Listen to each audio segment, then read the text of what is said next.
남편의 시신이 화장로에 들어간 지 꼭 4시간이 지나 있었습니다. 그 열기가 아직도 가슴 안쪽 어딘가에 남아있는 것 같은 그런 새벽이었습니다. 김숙희 씨, 올해 62살, 30살에 시집을 와서 그 이후로 단 한 번도 자식만의 이름으로 불린 적이 없었던 여인이었습니다. 누군가의 아내였고, 누군가의 엄마였고, 누군가의 며느리였습니다. 그런데 이제 그 모든 호칭의 근거였던 사람이 사라졌습니다. 숙희 씨는 그 사실을 머리로는 알고 있었습니다. 하지만 가슴이 그것을 받아들이기까지는 아직 시간이 더 필요했습니다. 그리고 그 시간도 충분히 주어지지 않은 채로 현실은 이미 그녀의 문을 두드리고 있었습니다. 장례는 사흘 만에 끝났습니다. 문상객들이 건네던 위로의 말들도 향냄새도 국화꽃 냄새도 모두 사라진 자리에 숙희 씨 혼자 남아 있었습니다. 남편의 여동생, 그러니까 숙희 씨가 시노이라 불러온 그 여인이 목이 메인 채로 그녀의 이름을 불렀습니다. 오빠가 좋은 남편이었다고 말을 잇지 못한 채 손수건을 꺼내 들었습니다. 숙희 씨는 고맙다고 짧게 대답했습니다. 표정이 없었습니다. 슬픔인지 공허함인지 그녀 스스로도 지금 자신이 무엇을 느끼는지 알 수가 없었습니다. 그때 아들 준호가 어머니에게 말했습니다. 이제 일어나야 한다고. 아버지의 유지와 보험금 그리고 여러 계약서들을 확인해야 한다고. 딸 혜은은 스피커폰 너머로 울음 섞인 목소리를 전해왔습니다. 장례식에 오지 못한 것이 미안하다고 비행기를 타야 한다고 했습니다. 준호는 어동생에게 괜찮다고 아버지도 그렇게 하셨을 거라고 담담하게 말했습니다. 전화가 끊기고 난 뒤 숙희 씨는 천천히 자리에서 일어났습니다. 시누이가 팔을 잡아주었습니다. 그 손길이 오히려 더 외롭게 느껴지는 아침이었습니다.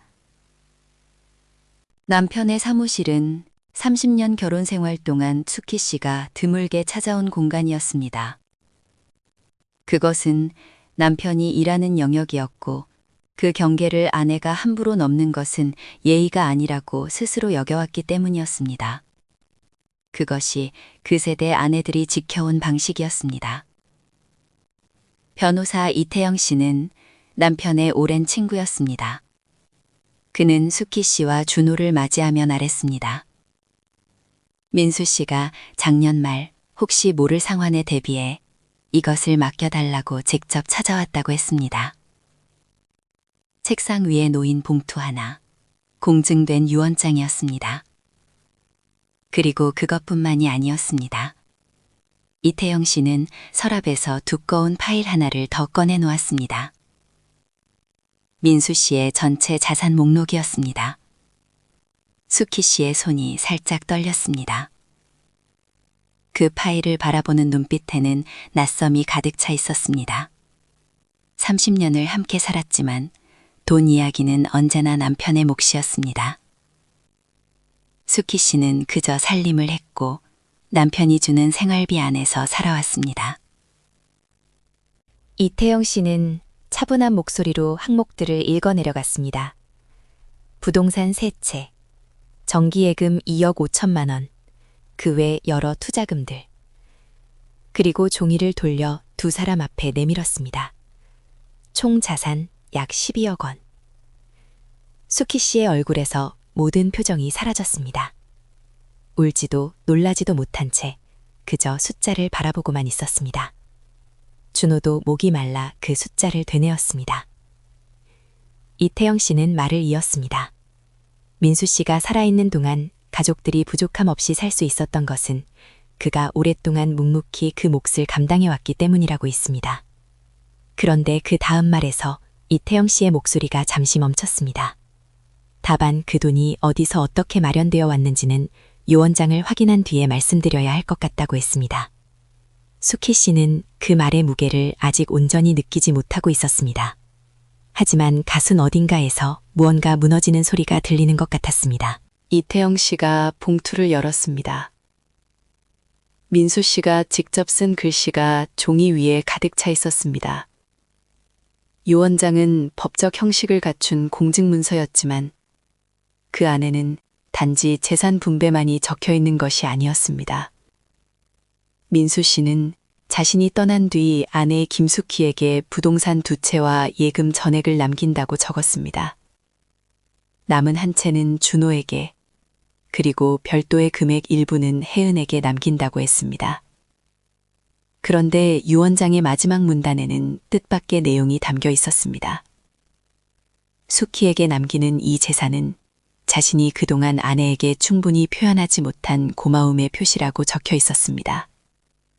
30살에 시집와서 한 번도 자신의 꿈을 펼쳐보지 못하고 가정만을 위해 살아온 그 삶에 대한 늦은 보답이라고 했습니다.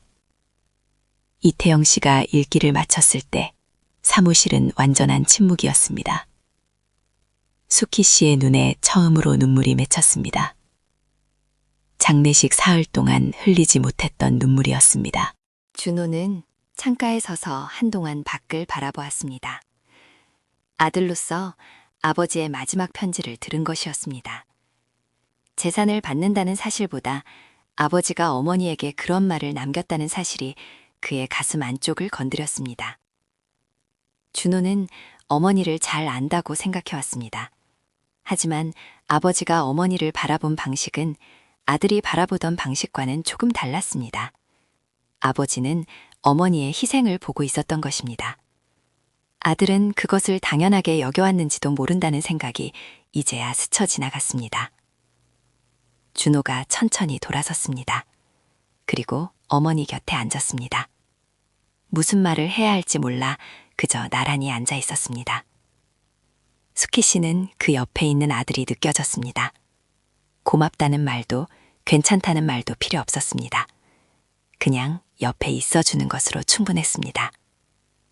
오래간만에 느끼는 따뜻한 침묵이었습니다. 집으로 돌아가는 차 안에서 두 사람은 오랫동안 말이 없었습니다. 숙희 씨의 무릎 위에는 유언장에 담긴 봉투가 놓여 있었습니다.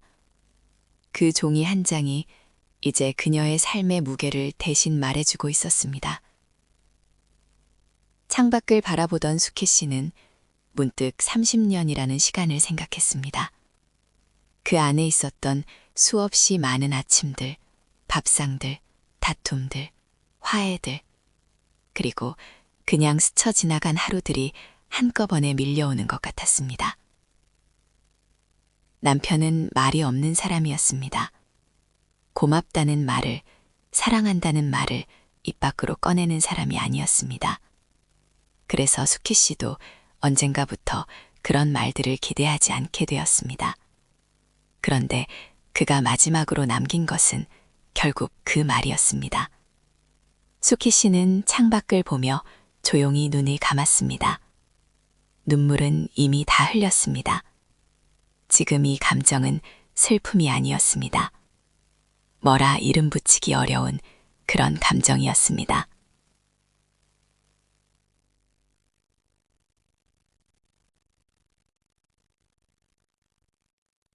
그날 밤 숙희 씨는 처음으로 혼자 집에 돌아왔습니다.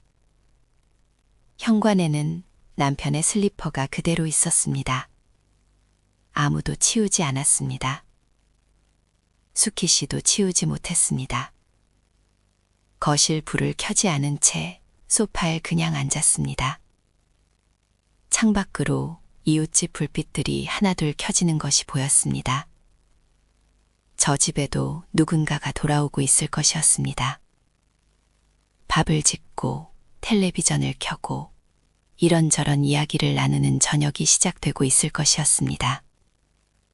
숙희 씨의 저녁에는 이제 그런 소리들이 없었습니다. 하지만 그녀는 그것을 두려워하지 않으려 했습니다.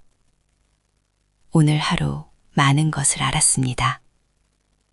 남편이 얼마나 오래, 얼마나 조용히 이 가정을 지켜왔는지를 알았습니다. 그리고 그가 남긴 것들은 이제 숙희 씨에게 처음으로 선택의 기회를 주고 있었습니다. 62살의 봄, 아직 늦지 않았을지도 모른다는 생각이 희미하게 그러나 분명하게 그녀의 마음속에서 피어오르고 있었습니다.